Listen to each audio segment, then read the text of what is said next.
नमस्कार मित्रों, मैं कुलदीप चौधरी आपके लिए भारतीय संविधान एवं राज्य व्यवस्था से जुड़े हुए महत्वपूर्ण मुद्दों एवं संपूर्ण राज्य व्यवस्था की श्रृंखला शुरू करने जा रहे हैं, जिसमें सबसे पहले अपन आज बात करेंगे संविधान सभा की। बात संविधान सभा की करें तो संविधान सभा के संदर्भ में अंग्रेजों द्वारा भारत में संविधान सभा के गठन को लेकर कौन कौन से प्रयास किए गए थे, इनके संदर्भ में बात शुरू करें तो सबसे पहले 1940 अंग्रेज एक प्रस्ताव लेकर भारत आए। प्रस्ताव का नाम था अगस्त प्रस्ताव। लेकर आने वाले अंग्रेज अधिकारी का नाम था लॉर्ड लिंगलिथगो। 1940 में अगस्त प्रस्ताव भारत आए। लिंगलिथगो ने भारतीय लोगों और कांग्रेस से कहा कि भारत में संविधान सभा का गठन कर दिया जाएगा, जिसमें मूलतः भारतीय लोग शामिल होंगे, लेकिन भारतीय लोगों के अलावा इसमें दूसरे लोगों को भी शामिल किया जा सकता है। इस बात को कांग्रेस ने अस्वीकार कर दिया और अगस्त प्रस्ताव को मानने से क्या कर दिया, मना। दूसरी बार प्रयास किया गया 1942 में। सेकेंड वर्ल्ड वॉर के समय अंग्रेजों द्वारा एक प्रस्ताव भारत भेजा गया।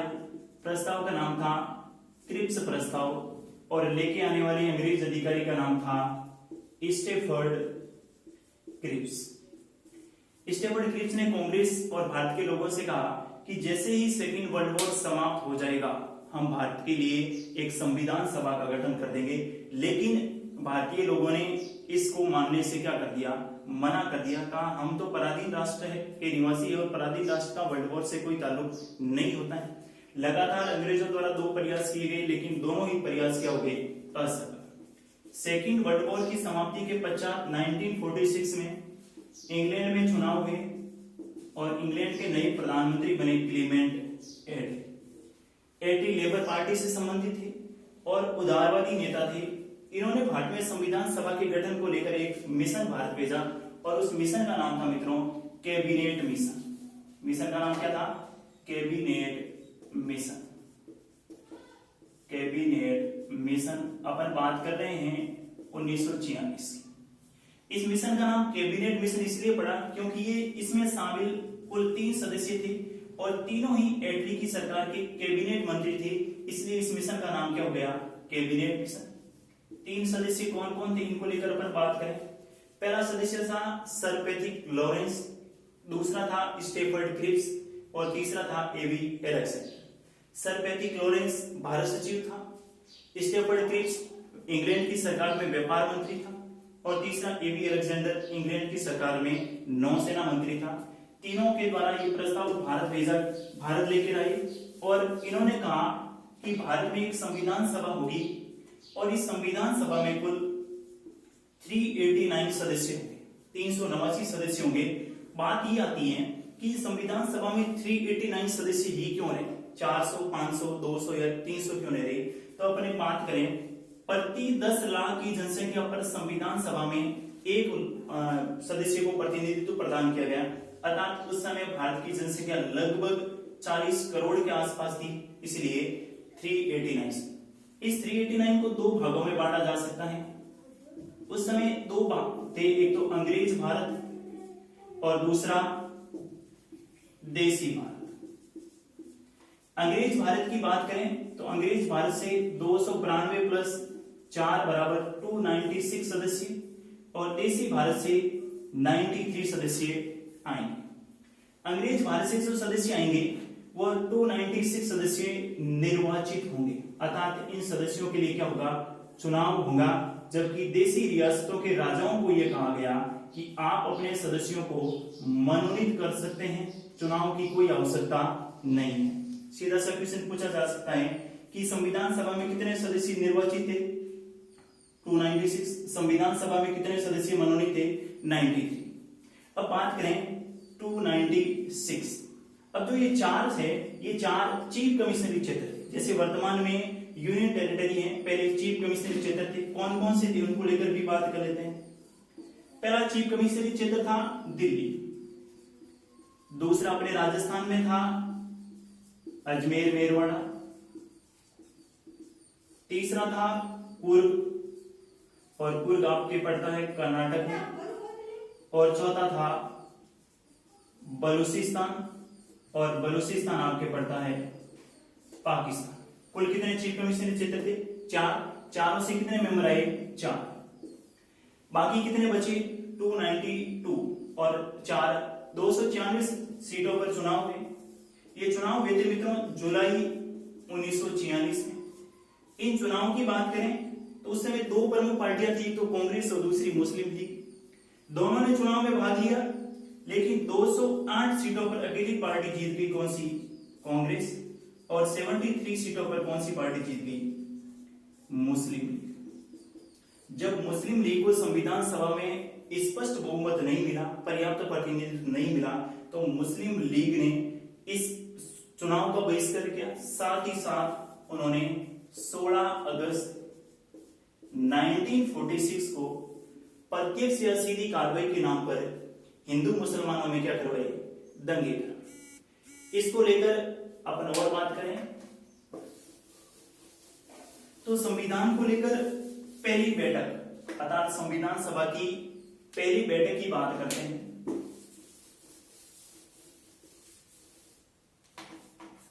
संविधान सभा की पहली बैठक का आयोजन 9 दिसंबर 1946 को दिल्ली के सेंट्रल हॉल में आयोजित हुआ, जिसमें कुल 207 सदस्य उपस्थित हुए। इन 207 में से 9 महिलाएं थी। कुल कितने आई थी? 207। महिलाएं कितनी थी? 9। आपके मन में भी प्रश्न उठ रहा होगा कि संविधान सभा में कुल सदस्य कितने थे? 389। आए कितने? 207। एक बात क्लियर कर दूं, मुस्लिम लीग ने संविधान सभा की पहली बैठक का क्या किया? बहिष्कार किया। आप कहोगे मुस्लिम लीग से तो 73 सदस्य आए थे, बाकी मुस्लिम लीग के साथ देशी रियासतों ने भी संविधान सभा की पहली बैठक का क्या किया था? बहिष्कार। जब मुस्लिम लीग की सदस्यों ने बहिष्कार, देशी रियासतों ने भी बहिष्कार। इसका पता जब ब्रिटेन के पूर्व प्रधानमंत्री विंस्टन चर्चिल को चला, उन्होंने कथन कहा जो कई बार पूछा भी गया है कि भारत की संविधान सभा उस विवाह के समान है जिसकी दुल्हन ही गायब है। ये बात कब गई? 9 दिसंबर 1946 को जब प्रथम बैठक का आयोजन हुआ था, उस समय विंस्टन चर्चिल ने ये बात कही। इसमें सबसे बुजुर्ग व्यक्ति थे डॉक्टर सच्चिदानंद सिन्हा। इनको संविधान सभा का अस्थायी अध्यक्ष, ध्यान में रखना मित्रों, मैंने लिखा है संविधान सभा का अस्थायी अध्यक्ष। और ये कब बनाया गया? 9 दिसंबर 1946 को। और संविधान सभा की प्रथम बैठक को क्या कर दिया गया? समाप्त कर दिया। 9 दिसंबर के बाद संविधान सभा की अगली बैठक का आयोजन हुआ था 11 दिसंबर 1946 को। इस दिन डॉक्टर राजेंद्र प्रसाद को संविधान सभा का स्थायी अध्यक्ष बना दिया गया। संविधान सभा का अस्थायी अध्यक्ष सच्चिदानंद सिन्हा और संविधान सभा का स्थायी अध्यक्ष डॉक्टर राजेंद्र प्रसाद। बात करें अपन कब की? 11 दिसंबर 1946। अगली बहुत ही महत्वपूर्ण दिनांक है 13 दिसंबर 1946। पंडित जवाहरलाल नेहरू द्वारा संविधान सभा में एक प्रस्ताव रखा गया। उस प्रस्ताव का नाम क्या था? उद्देश्य प्रस्ताव। उद्देश्य प्रस्ताव किसने रखा? पंडित नेहरू ने। कौन सी डेट को रखा? 13 दिसंबर 1946 को। उद्देश्य प्रस्ताव में था क्या? उद्देश्य प्रस्ताव में सरकार की प्रकृति, हम संविधान का निर्माण तो करने जा रहे हैं, लेकिन सरकार कैसी होगी, भारत में शासन व्यवस्था किस प्रकार से संचालित होगी, इन सब बातों का उल्लेख था उद्देश्य प्रस्ताव में। लेकिन 13 दिसंबर को संविधान सभा ने उद्देश्य प्रस्ताव को पारित नहीं किया था। एम.आर. जयकर और भीमराव अम्बेडकर जैसे लोगों ने कहा कि अभी तक मुस्लिम लीग संविधान सभा की बैठकों का बहिष्कार कर रही है, और जब तक मुस्लिम लीग संविधान सभा की बैठकों में शामिल नहीं हो जाती, तब तक हमें इस उद्देश्य प्रस्ताव को पारित नहीं करना चाहिए। अगली दिनांक ध्यान में रखनी है मित्रों, 22 जनवरी 1947 को इस उद्देश्य प्रस्ताव को संविधान सभा ने क्या कर दिया था? पारित कर दिया था। और पारित उद्देश्य प्रस्ताव ही वर्तमान संविधान के प्रस्तावना अर्थात प्रियम्बल का क्या बना? आधार। क्वेश्चन सीधा सा पूछा जाएगा कि प्रस्तावना का आधार क्या है? उद्देश्य प्रस्ताव। पारित कब हुआ? 13 दिसंबर को 22 जनवरी को। रखा कब था? 13 दिसंबर 1946 को। कुछ बातें थी। लेकिन इससे भी महत्वपूर्ण एक दिनांक रखने को और ध्यान में रखनी है, वो है 29 अगस्त 1947। लेकिन उससे पहले एक बात और क्लियर कर दूं, एक व्यक्ति थे BN राव, नाम सुना होगा आपने, बेनेगल नरसिम्हा राव। इस BN राव ने भारतीय संविधान का प्रारूप तैयार किया था। प्रारूप बनाने वाले व्यक्ति कौन थे? BN राव। कौन नहीं जानता BN राव के बारे में? थोड़ा बात कर लेते हैं इनके बारे में। BN राव बहुत ही अच्छे कानूनी जानकार थे। ये भारतीय संविधान सभा के संवैधानिक सलाहकार थे। एक बात ध्यान में रखना, लेकिन BN राव कभी संविधान सभा के सदस्य नहीं रहे। भारत के अलावा BN राव ने बर्मा का संविधान के संदर्भ में भी बहुत महत्वपूर्ण योगदान है। अंतरराष्ट्रीय न्यायालय है हेग नीदरलैंड, उसमें भारत की ओर से जाने वाले पहले न्यायाधीश भी कौन थे? BN राव। इन्होंने भारतीय संविधान का क्या बनाया? प्रारूप।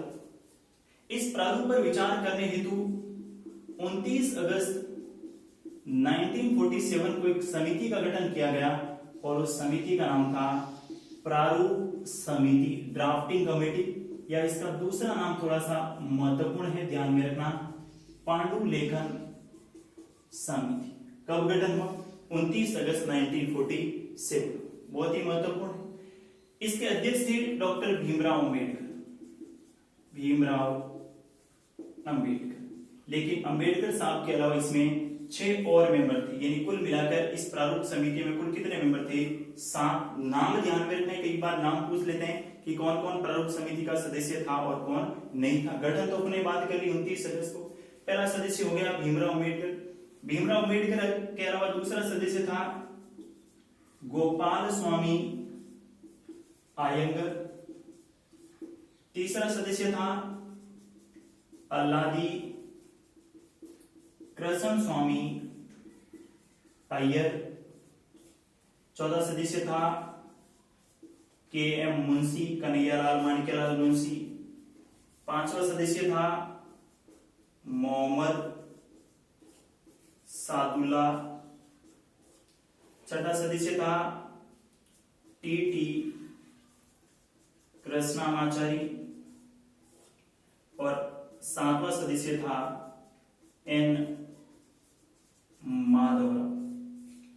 कुल 7 सदस्य थे, लेकिन थोड़ा सा ध्यान रखना, मुस्लिम लीग की ओर से भाग लेने वाले प्रारूप समिति के सदस्य मोहम्मद सादुल्ला। एकमात्र मूल कांग्रेसी सदस्य कौन थे?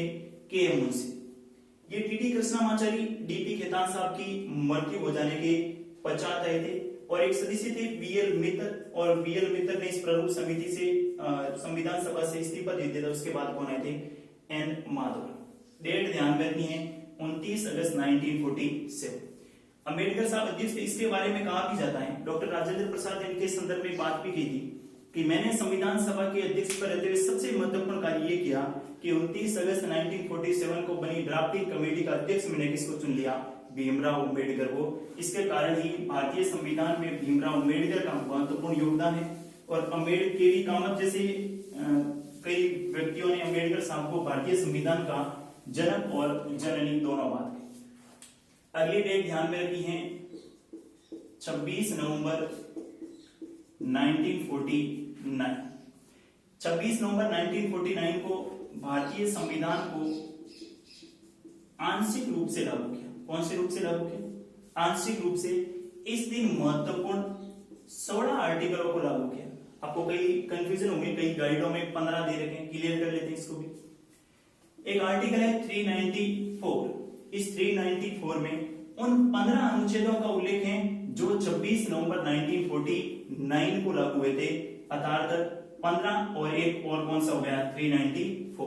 कौन कौन से, उनके बारे में बात करें। आपने सुना होगा नागरिकता से संबंधित आर्टिकल 5, 6, 7, 8, 9। आपने चुनाव आयोग से संबंधित 324, राष्ट्रपति की शपथ से संबंधित। इसके अलावा एक महत्वपूर्ण आर्टिकल जैसे 366, 367, 380, अंतरिम राष्ट्रपति जैसे बहुत सारे महत्वपूर्ण आर्टिकलों को कब लागू किया गया? 26 नवंबर 1949। इसलिए एक और महत्वपूर्ण बात ध्यान में रखनी, 26 नवंबर को हम प्रतिवर्ष विधि दिवस मनाते हैं। कौन सा दिवस मनाते हैं? राजस्थान के और जोधपुर के निवासी थे लक्ष्मीमल सिंह, इन्होंने मांग करी थी कि 26 नवंबर को हमें कौन सा दिवस मनाना चाहिए? विधि दिवस। क्वेश्चन पूछा कि किसकी मांग पर? लक्ष्मीमल सिंह। अंबेडकर साहब की 125वीं वर्षगांठ पर 26 नवंबर को विधि दिवस के स्थान पर संविधान दिवस के रूप में मनाने की घोषणा भी की गई। अर्थात कौन सी, संविधान दिवस या विधि दिवस, डेट कौन सी, 26 नवंबर 1940। इसी आर्टिकल 394 में लिखा है कि बाकी के जो आर्टिकल हैं उनको अपन कब लागू करेंगे, 26 जनवरी 1950। अर्थात 26 जनवरी 1950 को बाकी के आर्टिकल लागू होंगे। इस बात का जिक्र भी कौन से आर्टिकल में कर रखा है, 394। अगली महत्वपूर्ण दिनांक है संविधान सभा से संबंधित, वो 26 जनवरी 1950। बात करें 26 जनवरी 1950। देखो 24 जनवरी 1950 को संविधान सभा की अंतिम बैठक, संविधान सभा की अंतिम बैठक का गठन कब हुआ, 24 जनवरी 1950 को। इस अंतिम बैठक में कुल 284 सदस्यों ने भाग लिया। कितने मेंबर ने भाग लिया, 284 सदस्यों से संबंधित बहुत सारे कंफ्यूजन वाले होते हैं, तो ध्यान में रखना। कुल कितने थे, कैबिनेट मिशन के अनुसार 389। मुस्लिम लीग के बहिष्कार के बाद कितने थे, 324। आपको कि मुस्लिम लीग के तो 73 थे। कुछ ऐसे सदस्य थे जो मुस्लिम लीग की सहायता से संविधान सभा के मेंबर तो बने थे, लेकिन मुस्लिम लीग ने बहिष्कार किया, फिर भी वो संविधान सभा के सदस्यों के रूप में भाग ले रहे थे। जैसे मोहम्मद सादुल्ला हो गया, नुसरत महानी हो गया, जैसे बहुत सारे सदस्य थे। इस कारण मुस्लिम लीग के बहिष्कार के बाद पूछे तो 324। जब संविधान 15 अगस्त 1947 को भारत स्वतंत्र हो गया, फिर 299 और अंतिम बैठक में कितने, 284। इन सभी ने संविधान पर हस्ताक्षर की। प्रथम हस्ताक्षर करता थे पंडित जवाहरलाल नेहरू और अंतिम हस्ताक्षर करता थे डॉक्टर राजेंद्र प्रसाद। इसी दिन डॉक्टर राजेंद्र प्रसाद को भारत का प्रथम राष्ट्रपति निर्वाचित किया गया। ध्यान में रखना मित्रों, क्या किया गया, निर्वाचित किया गया। मैंने शब्द लिखा निर्वाचित, आप मनोनीत नहीं है, निर्वाचित है, क्योंकि जो संविधान सभा थी वो संविधान सभा दो कार्य कर रही थी। पहला कार्य कर रही थी संविधान के निर्माण से संबंधित, और दूसरा कार्य कर रही थी संसद के रूप में।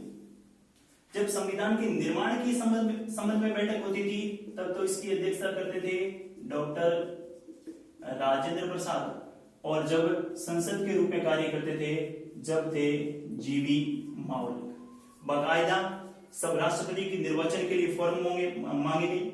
उसमें राजेंद्र प्रसाद एकमात्र व्यक्ति थे जिन्होंने फॉर्म फिल किया। इस कारण अगर चुनाव होता तो ये संविधान सभा के जो सदस्य थे वो इसमें भाग लेते और राष्ट्रपति का निर्वाचन। इसके अलावा भारत के राष्ट्रगान और राष्ट्रगीत, इन दोनों को मान्यता भी कब दी गई, 24 जनवरी 1950। एक और महत्वपूर्ण दिनांक अंतिम बच गई है, 26 जनवरी 1950। इस दिन संविधान पूर्ण रूप से लागू हुआ, आंशिक रूप से 26 नवंबर, पूर्ण रूप से 26 जनवरी 1950 को पूर्ण रूप से लागू हुआ। 26 जनवरी क्यों लागू किया गया, लाहौर अधिवेशन 1929, उस समय कांग्रेस ने कहा हम प्रतिवर्ष 26 जनवरी को स्वतंत्रता दिवस के रूप में मनाते हैं। चूंकि स्वतंत्रता 15 अगस्त को दे दी गई थी, इसलिए उन्होंने कहा इसको व्यर्थ नहीं जाने देंगे, अतः संविधान को लागू करने की डेट कौन सी दी गई, 26 जनवरी 1950। इसके अलावा अब राज्य व्यवस्था में कौन से टॉपिक से संबंधित, या राजस्थान की राज्य व्यवस्था शुरू करें, या अपन संघ सरकार, या फिर मौलिक अधिकार, कौन से शुरू करें, इनको लेकर आप कमेंट बॉक्स में डालिएगा। इसके बाद अपन क्लास बहुत सारा प्यार देने के लिए आप सभी का बहुत बहुत थैंक यू, धन्यवाद।